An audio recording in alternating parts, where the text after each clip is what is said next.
और इस वक्त सीधे आपको नई दिल्ली ले चलते हैं, जहां पर केंद्रीय मंत्री प्रकाश जावड़ेकर एक संवाददाता सम्मेलन को संबोधित कर रहे हैं। मान्यता है, जो विकसनशील देश है, जो इमर्जिंग इकोनॉमीज है, उसमें हमारा अब परसेंटेज बहुत अच्छा हो गया है। 4.5% से उस दिशा में हम 6% की तरफ जा रहे हैं। लेकिन एक बात करना जरूरी है कि वो 4.5% है, लेकिन जीडीपी का केवल गवर्नमेंट एक्सपेंडिचर नहीं गिनते हैं। तो जीडीपी का प्राइवेट इन्वेस्टमेंट भी एजुकेशन में है। तो टोटल ओवरऑल एजुकेशन का इन्वेस्टमेंट जो 6% चाहिए, तो दोनों कहेंगे तो हम उस दिशा में आगे बढ़ रहे हैं और मोदी सरकार ने इसमें बहुत अगुवाई की है। Now I will come to the 5 specific initiatives which have been mentioned in budget. Learning outcomes 2006 में यह शिक्षा के मूलभूत अधिकार का कानून बना और उसमें लर्निंग आउटकम्स मेंशन किया, क्योंकि उसमें 2 चीजें हुई। कंटिन्यूअस इवैल्यूएशन होगा, यह बताया।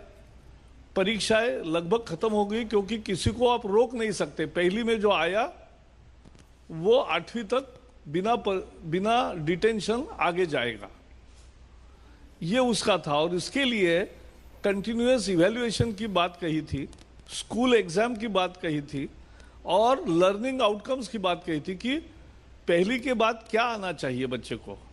गणित में भाई 1 से 99 आंकड़े आने चाहिए। दूसरे में जाएगा तो 100 से 1000 तक आंकड़े आना चाहिए। फिर गुणाकार, भागाकार और जो एडिशन, सब्सट्रैक्शन, ये कहाँ आना चाहिए।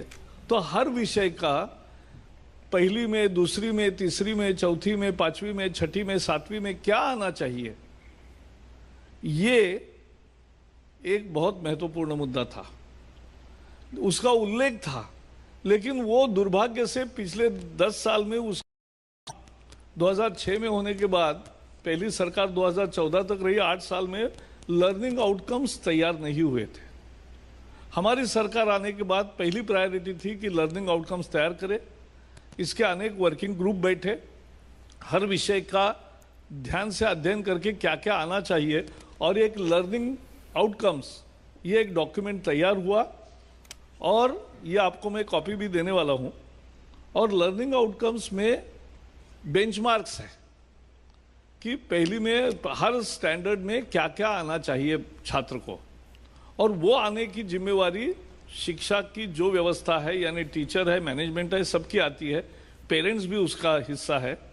तो ये छात्र को आना चाहिए।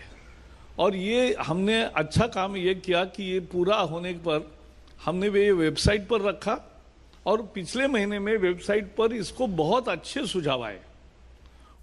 तो सीधी तस्वीरें नई दिल्ली से देख रहे थे, जहां पर केंद्रीय मानव संसाधन विकास मंत्री प्रकाश जावड़ेकर संवाददाताओं से बातचीत कर रहे थे। उन्होंने कहा कि वैश्विक दृष्टि से भारत की अर्थव्यवस्था अच्छी स्थिति में है और बजट में कई ऐसे प्रावधान किए गए हैं जिससे मानव संसाधन को बल मिलेगा। साथ ही साथ इस मौके पर उन्होंने एक डॉक्यूमेंट को रिलीज किया जिसमें बच्चों की पढ़ाई अलग अलग स्तर पर कैसे आगे बढ़े, इस बारे में रिसर्च के बाद जो रिजल्ट सामने आए हैं उसको पेश किया गया है।